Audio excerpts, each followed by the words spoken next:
It took me over a year to get to this moment, one of the rarest sights in the animal kingdom. And yet, this is where it happened.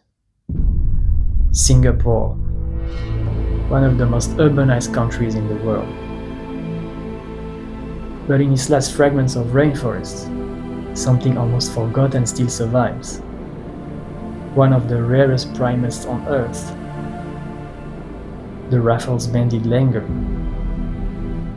Over a year ago, I gave myself a mission to find them and to observe them, wild and free. And I did. I spotted them 5 different times, which is already a privilege. But one thing always escaped me, and it became an obsession.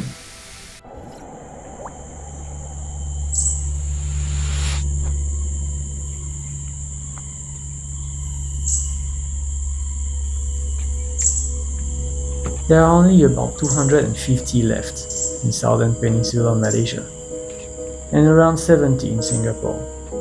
That's it. That's the entire species in the whole world. That's why they are listed as critically endangered, one step away from extinction. For centuries, these langurs moved through continuous rainforests, an unbroken canopy. In just a few human generations, that forest was cut into fragments, and the corridors between groups vanished. In small, isolated patches, every birth and every loss matters. Here's a surprising fact. Baby langurs are white, bright white, with a black line running down their back. And they stay that way for 8 to 10 months before turning black like the adults. Every time I entered the forest, I wasn't just hoping to see langurs. I was hoping for a flash of white. I kept going back, again and again. And the forest always had something to offer. The macaque troop playing in the branches, the colugo clinging to a tree, hoping not to be seen, the shy mouse there in the underground, and of course squirrels and all kinds of birds calling from every direction, but never the one thing I was looking for.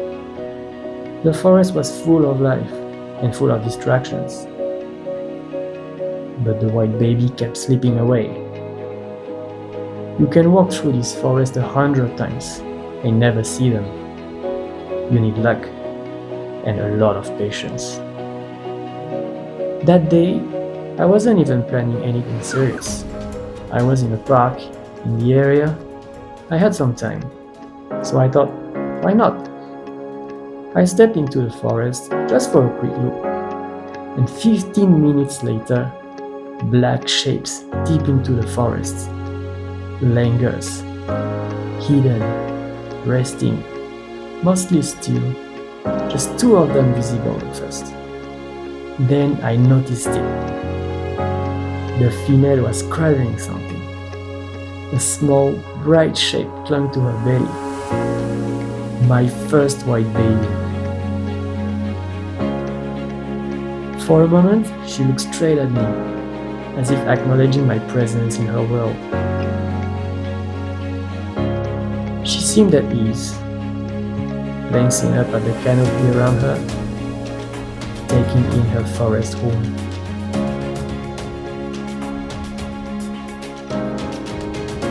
Her eyes grew heavy, as if the quiet of the forest was lulling her to sleep.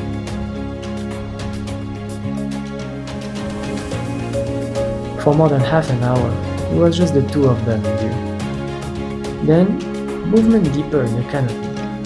Leaves swayed, and another female stepped into the light, carrying another baby. So there wasn't just one, but 2 white babies. At one point, the mothers came close together, and for a brief moment, it looked like they exchanged infants.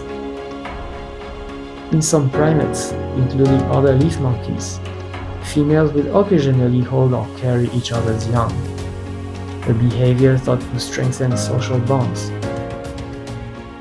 And then, gradually, over the following hour, more shapes appeared.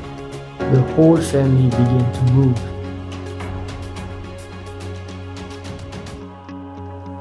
I counted 8, maybe there were more. For more than 2 hours, I watched them resting, jumping, feeding. The babies clinging to their mothers.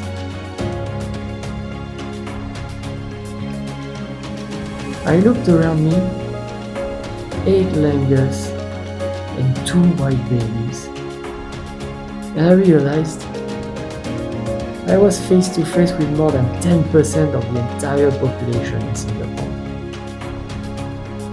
In that moment, I was witnessing something incredibly rare, something few people will ever see. Raffles Banded Langurs are gentle, quiet primates. They live in small family groups, a dominant male, several females, and their young, spending most of the time in the canopy. They are specialized leaf eaters. Most of their diet is young leaves, some fruits and seeds. They depend on particular tree species that thrive in mature forests, which is why fragmentation hurts them more than it hurts generalists. They spend long hours resting to digest their leafy diet. Their calm nature makes them hard to spot and easy to miss. At one point they headed to a tall tree, high in a canopy.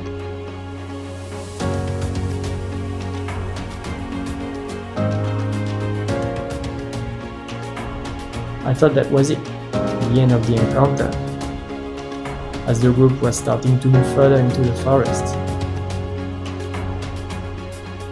And then she came down, the mother with her white baby, just a few meters away from me, as if she wanted to show me how beautiful her baby was.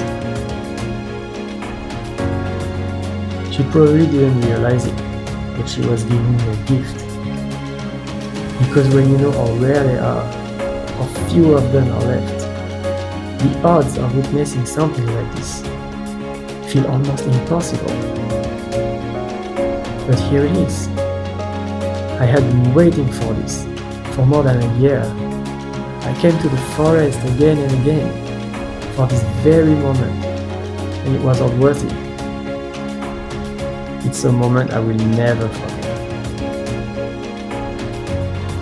That day, the Langurs stayed for 2.5 hours. It is, by far, the longest observation of Langurs I have ever had, and I would have never imagined it possible. Usually, I would observe them for 15 to 30, 40 minutes at most.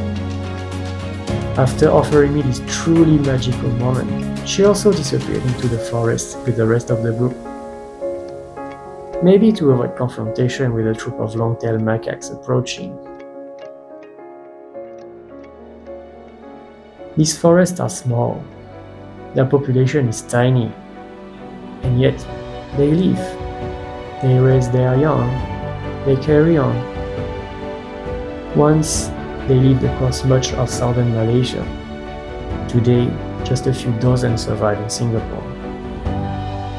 There are more people in a single Singapore street than there are langurs left in the world. A few dozen families scattered across patches of rainforest, surrounded by highways and housing blocks. They are listed as critically endangered. It's not hard to see why. Every square meter of forest they lose brings them closer to disappearing. But there is still hope. Their survival here isn't an accident. It's years of research, protected habitat, and careful connectivity. From safeguarding old trees to keeping forest patches linked so families can move and find mates. And it works. In Singapore, they are rebounding from an all-time low of 10 to 15 individuals only in the 1980s. Today, their groups are monitored and mapped. Every birth is noticed. Specific tree species that langurs feed on I even planted in the forest area they roam in. In a city like this, attention is a lifeline. In a country of skyscrapers and expressways, there is still space for wonder. You just have to go looking for it.